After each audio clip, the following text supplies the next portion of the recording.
Então, primeiro, boa tarde para todos e todas. E gostaria de agradecer à professora Águeda pelo convite. E o título do seminário é do Paradoxo Einstein-Podolsky-Rosen ao Prêmio Nobel de Física de 2022. Se eu conseguir mudar aqui. Um pouquinho. Aqui. Então, essas tecnologias. Sim, mudou. Quando a gente entra no site do Comitê Nobel, nós recebemos a informação que o Nobel de Física desse ano foram 3 físicos agraciados, Alan Aspect, John Clauser e o Anton Zeilinger. Né? E quando a gente entra no site deles, a justificativa é por experimentos com fótons emaranhados, estabelecendo a violação das desigualdades de Bell e por trabalhos pioneiros na área de informação quântica. Então, nesse seminário, eu vou falar um pouco sobre esses estados emaranhados, sobre o que são essas desigualdades de Bell, tá? E um pouco sobre a parte de informação quântica, tá? Dando ênfase à parte de teletransporte quântico. O Clauser, aqui tem uma foto dele, fez um experimento com um colega dele, Friedman, em 1972. Essa foto é do equipamento que, imagino que seja do equipamento que eles utilizaram. E é bastante interessante que o Clauser comenta que quando ele foi fazer esses experimentos, as pessoas diziam que era uma perda de tempo, né? Que era um assunto que não valia muito tempo, investiu tempo para investigar. Tá? Só valeu o Prêmio Nobel de 2022. O Alan Aspect recebeu o prêmio porque o experimento de Clauser, apesar de ser bastante interessante, importante, ele tinha alguns problemas, algumas dificuldades. E o Aspect e a equipe dele, ele melhorou esses experimentos, né? Eu vou falar exatamente depois o que ele fez. E aqui é um dos artigos que ele fez. Tá? Uma das grandes avanços que ele fez foi conseguir acertar os detectores após a produção dos fótons. Tá? Eu vou falar exatamente o que acontece mais adiante. E o Zeilinger e o grupo dele, eles fizeram experimentos bastante interessantes na área de emaranhados quânticos, em particular na área de teletransporte quântico. Tá? Então, o objetivo desse seminário é falar um pouco desses trabalhos e o que eles significam. Tá? Estados emaranhados, a primeira vez que esse termo aparece na literatura da física é no artigo do Schrödinger em 1935. Esse é um artigo que tem o acesso livre, apesar de ser em alemão, ele tem uma tradução dele em português, e o título seria algo como a situação atual da mecânica quântica. É nesse artigo que aparece pela primeira vez o famigerado gato vivo morto do Schrödinger. E é interessante que quando ele vai introduzir esse conceito, ele começa o parágrafo com uma frase como: podemos considerar um exemplo, um caso ridículo. Tá? Por que ridículo? Porque na verdade o Schrödinger, tanto o Schrödinger como Einstein, eles não gostaram muito da chamada interpretação de Copenhague da mecânica quântica. Tá? Então eles tinham algumas restrições. E esse artigo do Schrödinger ele vai discutir essas situações que para eles eram um pouco estranhas, digamos assim. Né? E por isso que ele vai discutir o caso, esse exemplo do gato vivo e morto. Tá?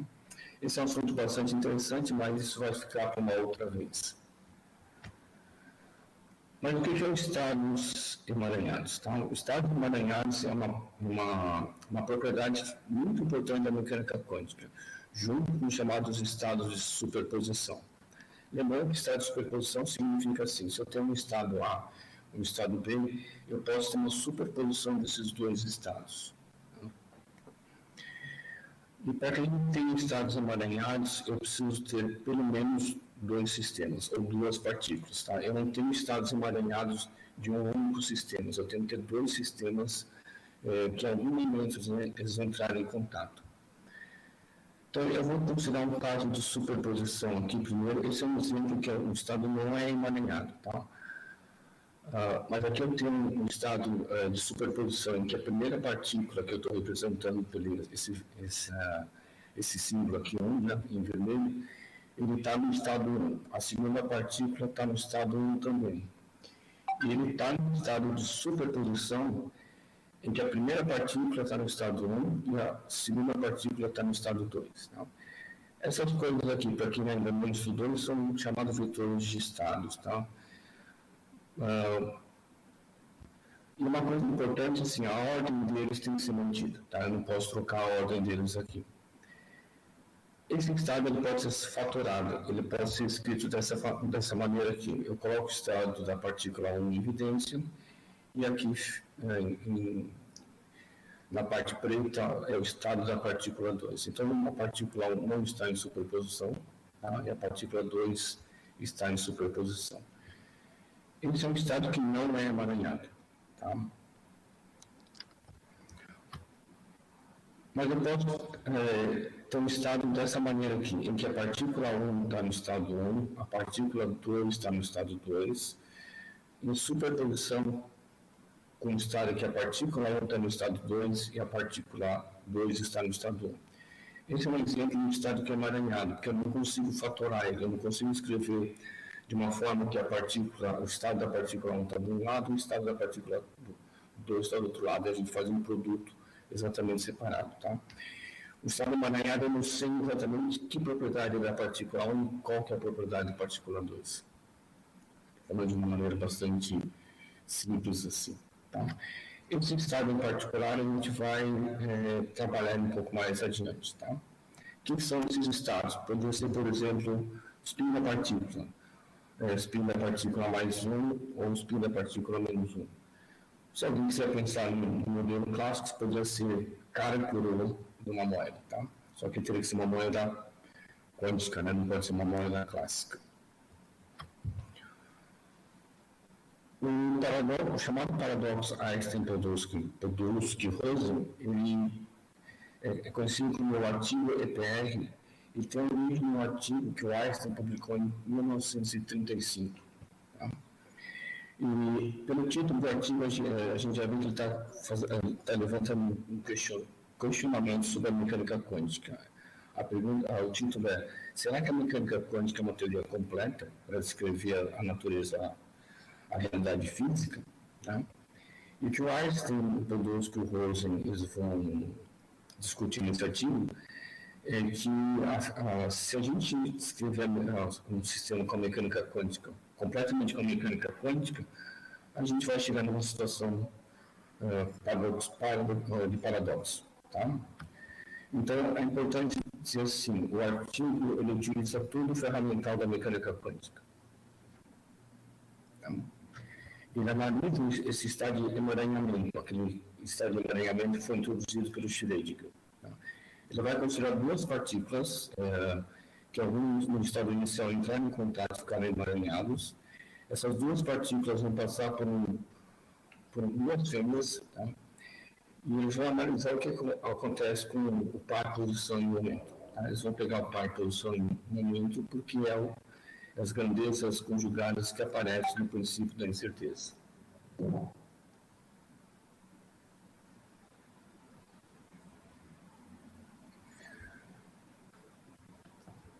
E quando eles fazem essa análise, ele resulta no paradoxo. Tá? Qual que é esse paradoxo? Eu vou falar sobre esse paradoxo. Tá?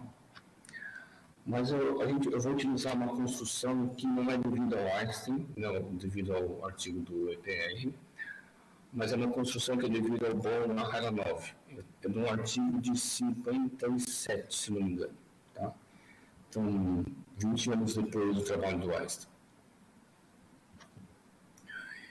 Nesse artigo, eles analisam o emaranhamento de spin de duas partículas. Então, não a situação de momento e posição das partículas. Tá?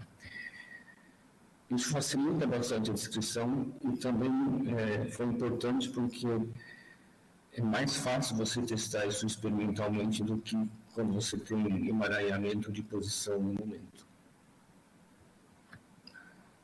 A ideia basicamente é essa, assim, você tem aqui no centro uma fonte que você vai gerar um par de partículas, tá? Uma vai vir para o lado esquerdo, outra vai vir para o lado direito. Se a gente lembrar que o spin pode ser mais um, menos um, quando uma partícula chegar no lado esquerdo, o detetor vai dizer, olha, se tem spin menos um, tá? E a outra partícula vai dizer, tem um spin mais um, tá? E o que as pessoas vão fazer, vão anotar esses resultados, o detetor do lado esquerdo deu mais, menos, sei lá. O da direita, menos, mais, menos, mais. E vai fazer essa anotação e vai comparar esses resultados. Tá? Então, o que eles vão fazer nesse artigo do Von Aharonov? Eu vou considerar um estado emaranhado de um estado de singleto. Significa o seguinte, que o spin do par de partículas é zero. Significa que se uma partícula tiver spin mais um, a outra partícula vai ter spin menos um. Tá? Então, aqui está representado exatamente isso. Esse vetor de estado 1, digamos, representa o spin mais 1 da primeira partícula. A segunda partícula vai ter spin menos 1, ele vai estar superposto ao estado que agora eu vou trocar os spins. A partícula 1 passa a ter spin menos 1 e a partícula 2 spin mais 1. Tá? Então, qualquer um desses estados, esse que está do lado esquerdo ou esse do lado direito, vai ter spin total zero. Tá? Então, essa é a ideia do estado de singleto. Depois que cada um desses produziu esse par emaranhado, cada partícula é enviada para um lado, tá? Para detetores diferentes. Essa é uma representação daquela figura, né? De uma outra maneira. Aqui eu produzo o estado de singleto. Tá? Uma das partículas vem para o lado esquerdo, a outra partícula que eu chamo de 2 vem para o lado direito. Tá? Aqui eu representei em vermelho o estado da partícula 1 e aqui em preto o estado da partícula 2. Tá? Para quem já estudou mecânica quântica, isso aqui é exatamente um aparelho Stern-Gerlach. Essa representação do giro é a direção que você pode fazer medida do spin, né? Você pode fazer em diferentes direções. Tá? E a discussão é o seguinte, onde vai aparecer o paradoxo do EPR. Como o estado é emaranhado, se a partícula 1 tem spin para cima, a partícula 2 vai ter spin para baixo ou vice-versa. E a gente tem que lembrar que em mecânica quântica, o resultado do spin vai depender da medida que você está realizando. Tá? E no estado de singleto, eu tenho 50% de chance de ter spin para cima ou 50% de spin para baixo. E a questão toda que o Einstein discute é o seguinte: se o estado da segunda partícula depende da medida no estado da primeira partícula, como é que a segunda partícula recebe a informação? Que, por exemplo, o spin da primeira partícula foi mais 1. Como é que ela vai se ajustar automaticamente que vai ser menos 1? Se for inverso, ele vai ter que trocar também. E a situação toda é a seguinte: as partículas podem estar bastante separadas e as medidas podem ser realizadas simultaneamente. Se você pode realizar simultaneamente, significa que a informação de uma partícula tem que passar para outra de uma forma instantânea.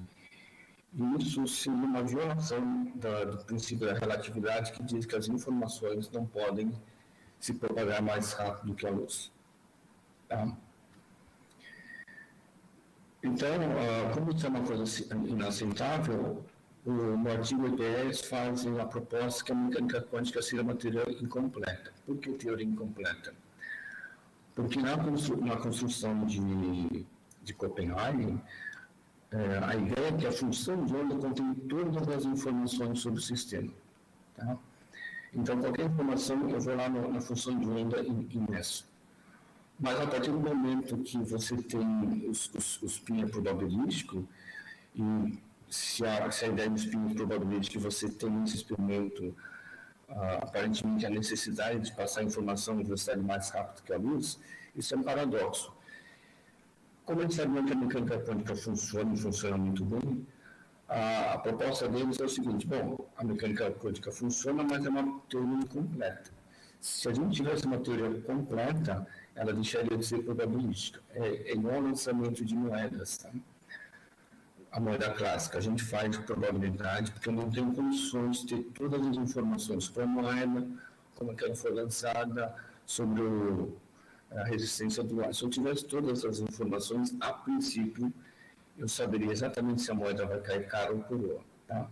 Então, fazendo essa construção, o que o Einstein e Podolsky e Rosen propõem, bom, uma teoria completa vai ter todas as informações, não vai ser probabilística e não vai ter esse problema de passar a informação mais rápido que a luz. Tá? O que o artigo discute, então, que a mecânica quântica violaria a noção de localidade, que é essa noção de passar a informação mais rápida que a luz. Tá? E o Einstein utiliza numa carta para o Bohr 47 o termo ação fantasmagórica à distância, né? Spook action. Tá? Tem algumas discussões se ele usou não esse termo, mas parece que ele utilizou sim. Tá? É importante dizer assim, a questão da correlação não é problema, porque a correlação a gente tem mesmo na física clássica. O exemplo é quando eu tenho colisão de duas partículas, se a gente aprende física 1, se, por exemplo, eu considerar no centro de massa, quando as duas partículas colidem, o momento total é zero. Depois da colisão, se eu medir o momento da primeira partícula, eu sei automaticamente o momento da segunda partícula. Isso decorre das leis de Newton, das leis de conservação. Tá? Então, correlação não é problema. E o Bell discute isso de uma maneira bastante interessante. Né? Aliás, os artigos do John Bell, eu acho que são leituras interessantes. Ele conta o caso das meias do professor Bergman. Bergman é um físico lá do CERN. Eu realmente não sei se ele ainda está vivo, tá? Mas o Bell disse que o Bergman tinha o hábito de sempre vestir meias de cores diferentes. Então, se você visse a primeira meia e visse que era a cor de rosa, você automaticamente sabia que a segunda meia não seria a cor de rosa. Ele diz que isso absolutamente não é um problema. Tá? O problema é, imagina que as cores só seriam definidas quando alguém observasse. Então, como alguém observa, a meia podia ser de qualquer cor, e digamos, você observa que é a cor de rosa. Então, automaticamente, a segunda meia teria que mudar, ajustar a sua cor para uma cor de rosa. Tá? Então, a questão toda é como essa informação passa de um lado para o outro, e no caso particular desses experimentos EPR, essa informação teria que passar mais rápido que a luz. Tá? Então, esse é o problema levantado pelo EPR, tá? Não é a correlação em si. Esse artigo do EPR ele ficou sem uma resposta consistente durante muito tempo. O Bohr ele fez um artigo e publicou no mesmo ano de 35 uma resposta. Tá? Só que o problema é o seguinte, não era difícil você fazer uma experiência para você provar se a mecânica quântica era completa ou não, se a hipótese levantada pelo artigo EPR você podia provar experimentalmente ou não. E a resposta do Bohr também, você não tinha como responder isso experimentalmente. Tá? E a outra coisa é lembrar o seguinte, a mecânica quântica é uma das teorias com sucessos fantásticos. Né? Em 1935, você já tinha as equações de Dirac, tá? Então você já tinha aplicações da mecânica, bastante aplicações da mecânica quântica, aplicado em várias situações, depois de as teorias quânticas de campo. Então, a mecânica quântica é uma teoria de grande sucesso. Tá? E esse sucesso não dependia de você responder ou não a pergunta do Einstein, se a teoria seria completa ou não. Tá? Então, a partir do momento que você não tinha como responder esse questionamento, e as aplicações da mecânica quântica não dependiam de responder essa questão, ela simplesmente ficou no esquecimento. Se a gente pega livros mais antigos de mecânica quântica, dificilmente eles falam no artigo EPR. Talvez nos fale assim como uma curiosidade, mas não se costuma desenvolver muito bem. Tá? Para se ter uma ideia de como isso não era considerado importante, esse artigo do John Bell sobre o paradoxo Einstein-Podolsky-Rosen foi publicado em 64. Ele foi publicado na revista Physics, volume 1, número 3, que é uma revista nova, tá? Sem grande repercussão na comunidade científica. Não foi uma Physical Review, não foi uma Nature, não foi uma Science. Tá? E o Bell conta nas curiosidades. Ele diz que quando ele resolveu estudar esse assunto, ele já era pesquisador do CERN, as pessoas diziam que ia afundar a carreira dele. Tá? Então, diz que isso era uma coisa que não valia a pena investir o tempo em estudar essas coisas. A mesma coisa que falaram para o Clauser, não? Aliás, a mesma coisa que falaram para o... não sei se foi para o Zen ou para o Aspect. Falaram a mesma coisa, que não vai investir seu tempo estudando isso porque não vale a pena. Tá? Esse aqui é o início do artigo do Bell. Eu vou fazer uma tradução um pouco livre. Ele diz assim: o paradoxo Einstein-Podolsky-Rosen ele traz um argumento de que a mecânica quântica pode não ser uma teoria completa e que seria necessário adicionar algumas variáveis. Tá? E essas variáveis teriam a função de restaurar a causalidade e a localidade. Aqui é uma coisa técnica, que a causalidade e a localidade não são coisas exatamente iguais, tá? Mas basicamente a ideia é que você não pode propagar uma informação mais rápido que a luz. Aí o John Bell diz assim, bom, eu vou fazer uma construção matemática sobre essa situação, né, e vou mostrar que isso é inconsistente com as previsões da mecânica quântica. Tá? Então, uma coisa importante é o primeiro trabalho em que traz a discussão do artigo EPL e tenta mostrar que sim, é possível a gente fazer um teste experimental para ver se a mecânica quântica é uma teoria completa ou não. Tá?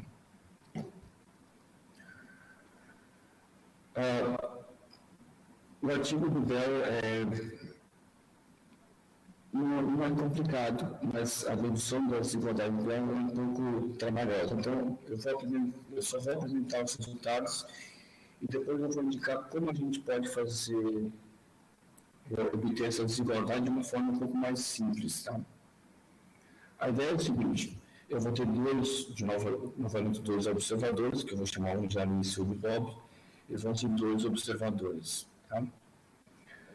Alice e Bob vão fazer medidas, eles vão fazer medidas, na verdade, nos spin das partículas, nesses estados emaranhados, e a medida de Alice não influencia a medidas de Bob e vice-versa. Tá? Esse é um critério de localidade. Tá? Então, esse é um critério que está dizendo assim, olha, não existe transmissão de informações mais rápido que a luz. E cada partícula tem um spin definido. Tá? Ou seja, o spin não vai ser definido quando fizer a medida. Ele não vai ser, quando a medida vai ser mais um, outro vai ser menos um. Tá? A gente vai, para a obtenção da desigualdade de Bell, a gente assume que as partículas têm propriedades muito bem definidas que não dependem do estado, não dependem do observador. Tá? Esse é o critério de realismo. Quem estudou a relatividade vai lembrar que uma das ideias da relatividade é construir teorias que não dependem do observador. As grandezas não dependem do observador. E a mecânica quântica,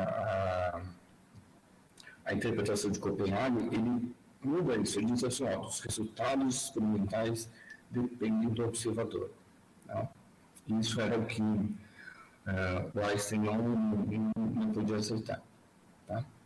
Então, essas duas hipóteses são hipóteses de construção que a natureza é local e realista. Tá?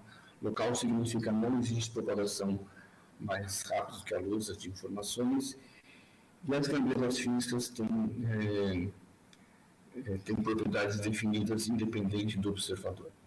Tá? Para expressar a desigualdade, então, eu vou introduzir essa notação, que é a probabilidade de ali se medir o spin da partícula na direção x, obter o resultado alfa, e Bob medir o spin da sua partícula na direção y e obter o resultado beta. Tá? Ele vai medir alfa beta, pode ser mais ou menos 1, x e y pode ser qualquer direção. Tá? Então, por exemplo, eu vou escrever assim, PA menos C menos é a probabilidade de ali se medir na direção A e obter resultado menos 1 para o seu spin, tá? Da sua partícula. E Bob vai medir em uma outra direção C e obter C igual a menos 1 no spin. Tá? Eu só vou emitir o número 1 porque para não ficar carregando na anotação. Tá? Com essa anotação, uma das desigualdades de Bell que a gente obtém é essa aqui. Eu vou fazer a leitura que significa assim. A probabilidade de Alice medir seu spin na direção A e obter mais 1 e Bob medir na direção C e obter menos 1 é menor ou igual que a probabilidade de Alice medir na direção B e obter menos 1 e Bob medir na direção C e obter menos 1 ou Alice medir na direção A obter mais 1 e Bob obter menos 1. Tá? Pode parecer um pouco confuso, mas é isso aí. E a gente vai construir outras desigualdades. Uma dessas é essa aqui, tá? Não vou fazer a leitura do que representa isso aqui. Mas são basicamente sim. A Alice vai medir de uma direção, o Bob vai medir de uma direção, eles vão calcular a probabilidade de obter mais, obter menos, e vai comparar com outras probabilidades em outras direções, tá? Se alguém tiver curioso de como construir essa probabilidade, no livro do Sakurai tem esse exercício aqui. Ele constrói uma tabela, tá? E aqui é bastante interessante, ele diz assim, quando eu tenho uma ideia que eu estou assumindo que a natureza é realista, significa que as partículas têm spins definidos, tá? E como põe estados assim letras, significa o seguinte, se a partícula 1 tem spin na direção A mais 1, a partícula 2 na direção A vai ter que ter menos 1. Tá? Se na direção B tiver mais 1, a partícula 2 tem que ser menos 1. Se mais 1, a partícula 2 tem que ser menos 1. Esse A vai ser importante a gente lembrar em mecânica quântica. Se eu conheço o spin total, eu consigo definir, medir a direção de uma das componentes do spin. As outras duas eu não consigo medir, tá? Porque o princípio da incerteza não permite. Se eu quero que a partícula tenha, obedeça essa questão de realismo, a princípio eu posso medir em 3 direções qualquer e consigo medir com precisão. Tá? É exatamente isso que está dizendo. E aí o que eu faço, sim, eu faço todas as possibilidades, todas as combinações possíveis. Tá? E eu vou ter exatamente 8 possibilidades.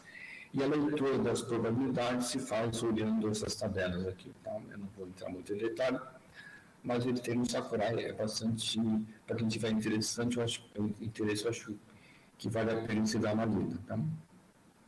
Essa tabela não é exatamente Sakurai, porque eu construí, mas é semelhante. E qual é a vantagem de você escrever essas desigualdades de Brown em termos de probabilidades? É porque eu posso calcular essas probabilidades utilizando mecânica quântica. Tá? Isso também é um exercício que tem no Sakurai, no Museu Sakurai ou alguns livros de mecânica quântica. Se eu quiser calcular a probabilidade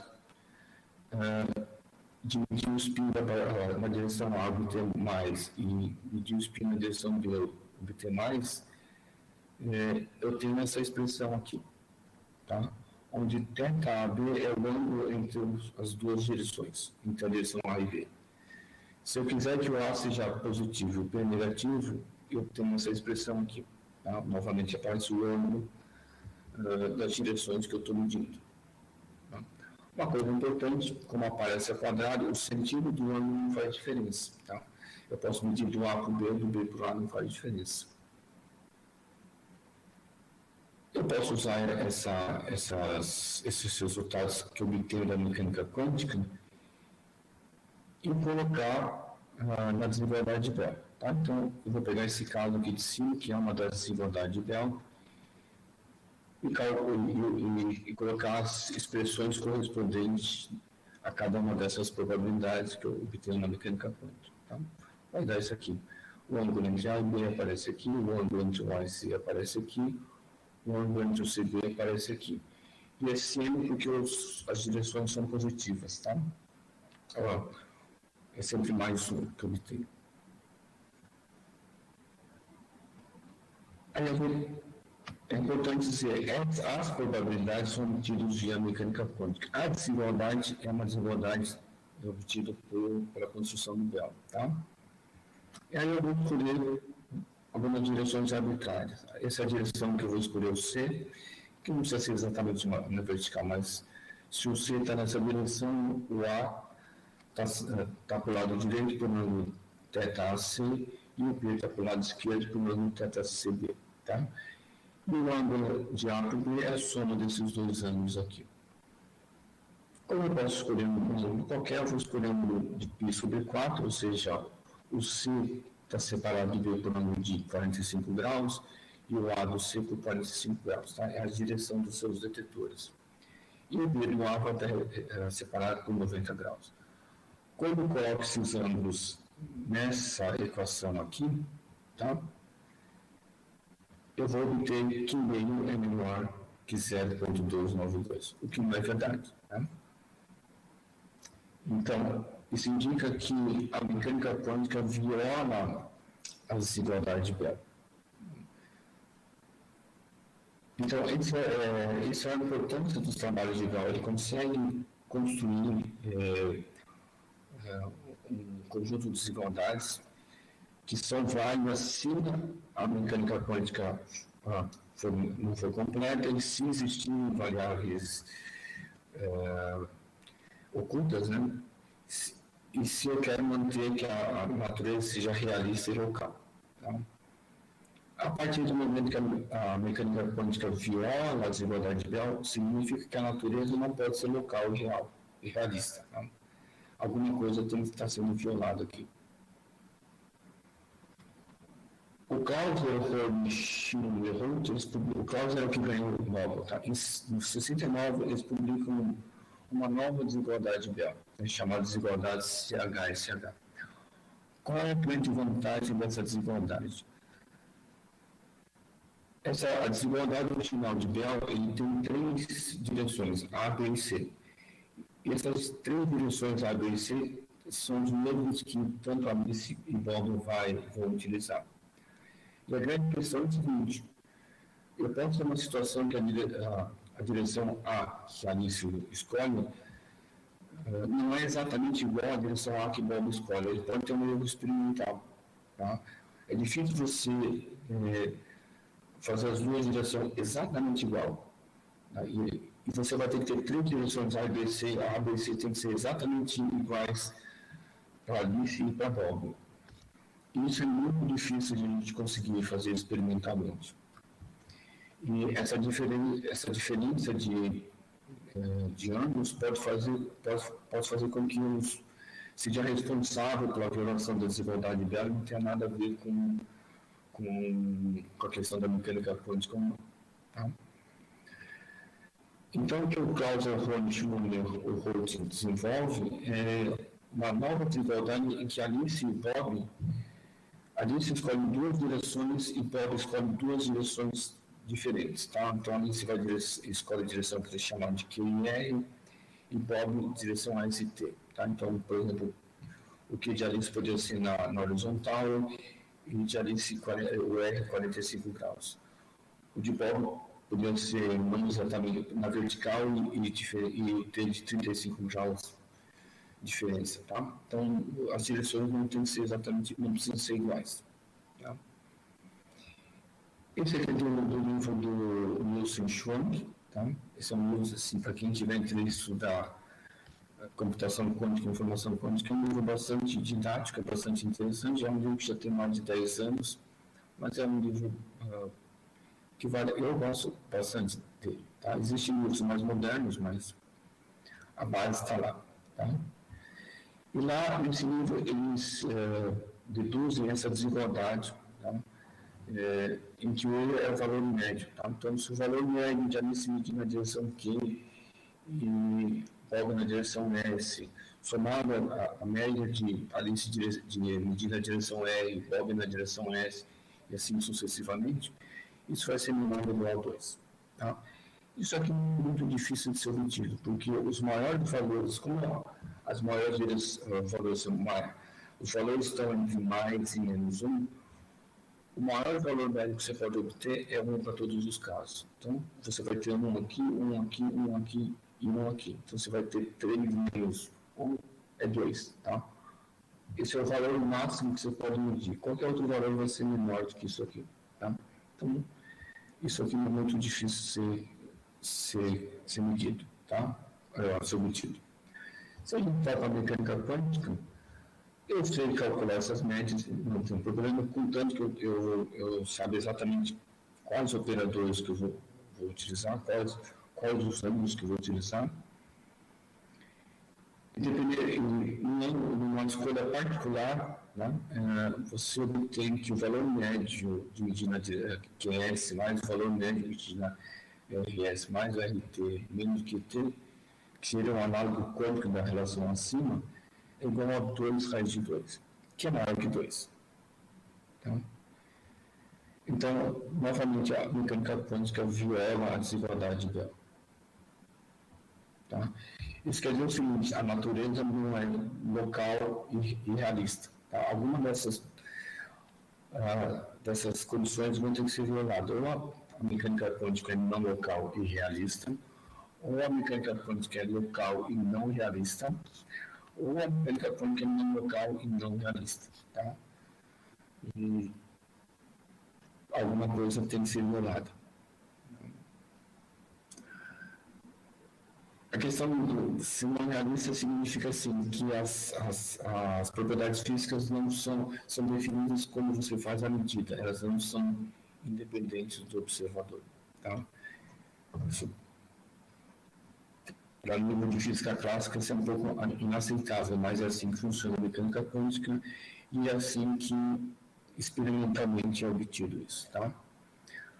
Sobre o teletransporte quântico, tá? Aqui eu até coloquei o título do que aparece no Jornal das Estrelas, tá? É a famosa Boole-Mullis Cut, tá? Acontece que o teletransporte quântico não é a mesma coisa, tá? É uma coisa completamente diferente. O teletransporte quântico utiliza as propriedades de estados emaranhados. Digamos que a Alice, novamente a Alice, ela quer enviar um fóton para o Bob. Tá? E esse fóton tem um estado que eu representei por X aqui. Tá? E a Alice não conhece o estado do fóton. Tá? Então, como é que ela vai enviar alguma coisa que ela não conhece para o Bob? A Alice sabe que ela não pode fazer medida no X, tá? Porque a Alice conhece mecânica quântica, ela sabe que se fizer uma medida, ela vai destruir esse fóton, né? Vai obter um outro fóton. Tá? Então, lembrando assim, o fóton eu vou considerar como um sistema de dois estados, de duas polarizações possíveis. Tá? Então, o fóton X ele vai ser uma superposição das duas polarizações, que eu chamo de polarização 1 e polarização 2. Tá?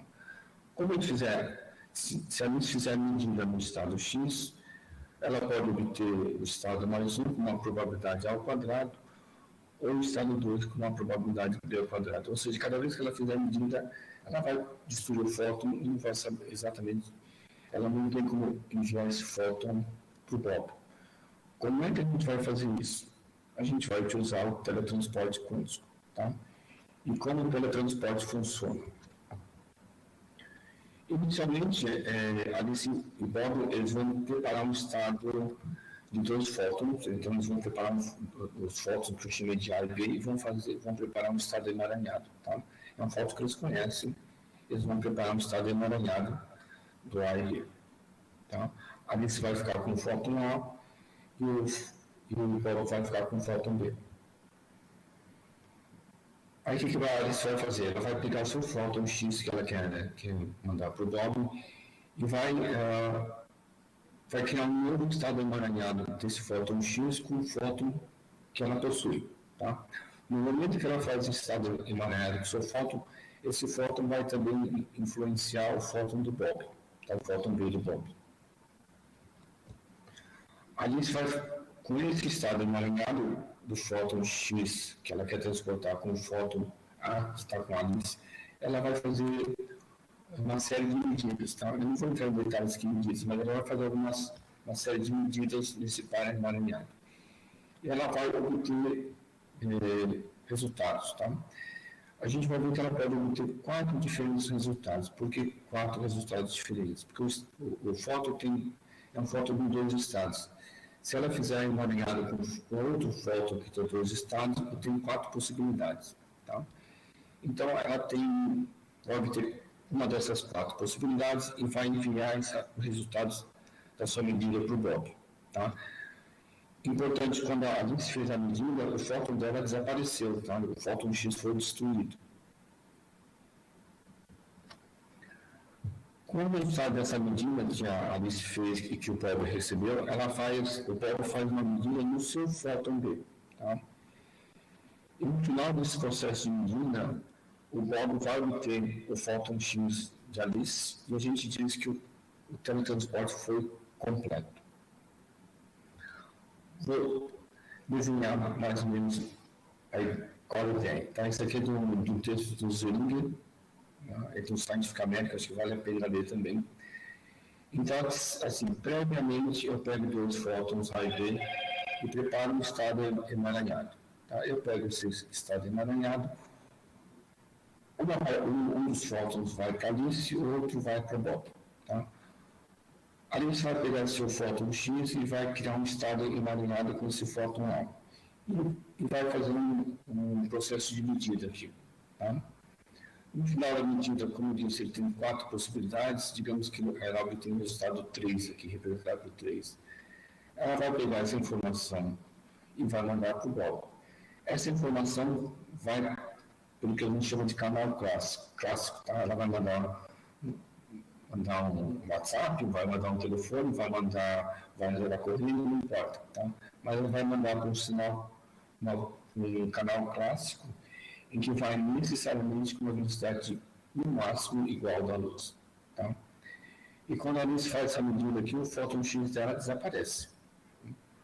Quando o Bob receber a mensagem, ele vai lá no seu equipamento e vai fazer uma medida. Bom, ela obteve o resultado 3, então eu vou utilizar um protocolo que corresponde a esse 3 e no final ele vai obter seu fóton X. Tá? Como é um seminário pessoal de física, eu vou fazer um pouco de formalismo, tá? E talvez fique um pouco mais claro. O fóton a ser teletransportado está representado aqui, x igual a 1 mais B2. Tá? O fóton AB inicial ele faz o estado emaranhado, então eu vou preparar esse estado aqui. Tá? O sobre raiz de 2 é porque isso garante que cada um desses estados tem 50% de chance de ocorrer. Tá? Então, o fóton A está no estado 1, o fóton B está no estado 1, ou o fóton A está no estado 2 e o fóton B no estado 2. Tá? Então, isso é preparado. Agora, a Alice vai fazer o seguinte, ela vai pegar seu fóton X e preparar um estado emaranhado com esse fóton AB. Preparar um estado emaranhado basicamente significa fazer esse produto aqui. Tá? Aqui lembrando, sempre importante, que os estados, os vetores de estados, quando fizer o produto, eu tenho que manter a ordem, tá? Eu não posso trocar a ordem deles, tá? O A e B, o raiz de 2, eu posso trocar, porque são números, não tem problema. Quando eu fizer esse produto, se eu abrir todo esse produto, vai ser exatamente aqui, assim. Aqui eu deixei claro qual que é o par de fótons nesses, tá? Em vermelho, o estado que corresponde ao fóton X, e em azul, o do fóton A. Tá? Então, aqui, quando a gente abre aqui, você vê exatamente que a gente tem 4 possíveis estados aqui. Tá? Então, esse R aqui é o vetor de estado que a Alice obtém quando ela pega seu fóton X e faz um estado emaranhado com o seu fóton AB. Tá? Lembrando que o fóton A está com a Alice e o B está com o Bob. E aí, o que a Alice vai fazer? Ela vai realizar um protocolo de medidas. Eu não vou entrar em detalhe quais são os protocolos de medidas, mas para alguém quiser estudar, na verdade são como portas quânticas, tá? Eles fazem, são operadores. E quando você aplica esse operador nesse estado R, você obtém esse possível estado aqui. Em vermelho é o estado dos fótons de Alice. E aqui o estado do fóton que ficou com Bob. Tá? Então, aqui eu tenho exatamente 4 possíveis resultados. Tá? Então, no final, ali você vai obter um desses estados, 1, 2, 2, 1 ou 2, 2. Tá? E cada um tem 25% de probabilidade. E mais importante, a Alice fez a medida, quando ela fez essa medida, vai obter esse resultado, você vê que o fóton X foi destruído. Então, não existe mais. O que a Alice vai fazer? Ela, dependendo do resultado que ela obteve, ele vai mandar para o Bob. Olha, Bob, obtive esse resultado, ou obtive esse resultado, ou obtive esse resultado, ou obtive esse resultado. Né? Aqui está representado basicamente o que vai fazer. Se a gente teve esse resultado, o fóton do Bob, vamos olhar de novo aqui, é esse aqui, resultou nesse aqui. Que na verdade, se a gente olhar, é exatamente o fóton X. Tá? Então, o que o Bob vai fazer? Ele não vai fazer nada. Ele sabe exatamente que o fóton que ele tem é o fóton que a Alice queria fazer o teletransporte. Por outro lado, se a Alice dizer, olha, Bob, o resultado que eu obtive é um 2, o fóton do Bob não vai ter nesse estado, que não é o fóton que a Alice quer teletransportar. Então, o que o Bob vai fazer? Vai aplicar um PD2X e no final ele vai obter exatamente o fóton X. Tá? E assim, os outros 2 casos aqui. Tá? Então, repetindo assim, se a Alice mandar um 2, Bob realiza essa medida X, esse X não tem nada a ver com o fóton X, tá? A letra ficou igual, mas não tem nada a ver. Tá? E no final, ele vai obter o fóton X aqui, tá? E o teletransporte é concluído. Esses são protocolos de medidas, né? Como você transferir esse estado por cima aqui. Tá? Não vou entrar. O importante é assim, no processo de teletransporte, o fóton original é destruído. Tá? Então, algumas vezes a pessoa diz, o teletransporte é como se fosse um fax quântico. Né? Não é um fax quântico, porque no fax você manda uma cópia e o original é mantido. Tá? No caso do teletransporte, o fóton original é destruído. Então, isso é uma coisa importante. E o que é importante é que a mecânica quântica não permite que você faça cópia de estados. Porque se fosse possível fazer cópia de estados, eu conseguiria violar o princípio da incerteza. Tá? Então, como o princípio da incerteza não pode ser violado, eu não posso fazer cópia de estados. Tá? Não posso copiar, não tenho como copiar um estado. Exatamente. Tá? Então, esse é um teorema de não clonagem também. Não existe teletransporte de matéria, no sentido de transportar uma pessoa de um lugar para o outro. Tá? Isso não existe. Esse processo de emaranhamento é extremamente sensível ao ruído. Qualquer ruído que entra, por exemplo, sinal externo, um fóton que entra, alguma coisa que entra e perturba, o emaranhamento pode ser destruído. Tá?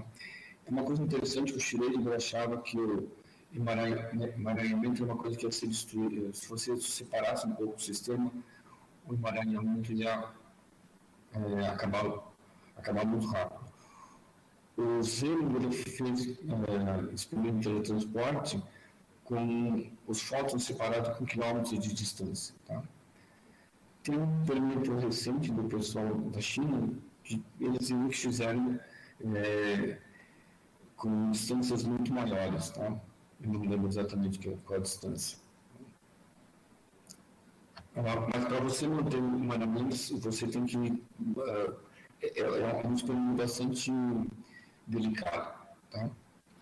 Até porque tem modelos de decoerência que se você consegue mostrar que para objetos macroscópicos, né, a coerência quântica some rapidamente, tá? Some algo como 10 a menos 120 segundos. Tá? E o que pode causar essa decoerência rápida é neutrinos. Tá? Então, a gente não consegue bloquear alguma coisa de neutrinos. O neutrino passa em qualquer coisa, né? A interação do neutrino com a matéria é extremamente fraca. Radiação cósmica de fundo também, se eu preparar um estado macroscópico emaranhado lá no espaço, longe da Terra, longe do Sol, longe de qualquer fonte de fótons, como o universo tem radiação cósmica de fundo, essa radiação cósmica de fundo é suficiente para causar uma decoerência desses objetos macroscópicos. Tá? Então, se os modelos de coerência estão corretos, a gente não sabe, teletransporte de sistemas macroscópicos não é possível. Tá? Qualquer sistema macroscópico que eu construir, se eu tentar teletransportar, ele vai entrar em decoerência muito rápido, ele vai perder suas propriedades características de mecânica quântica. Tá? Talvez sistemas mesoscópicos o pessoal já consegue, mas macroscópicos não. Então, seres humanos, uma garrafinha, qualquer coisa não vai fazer. Tá?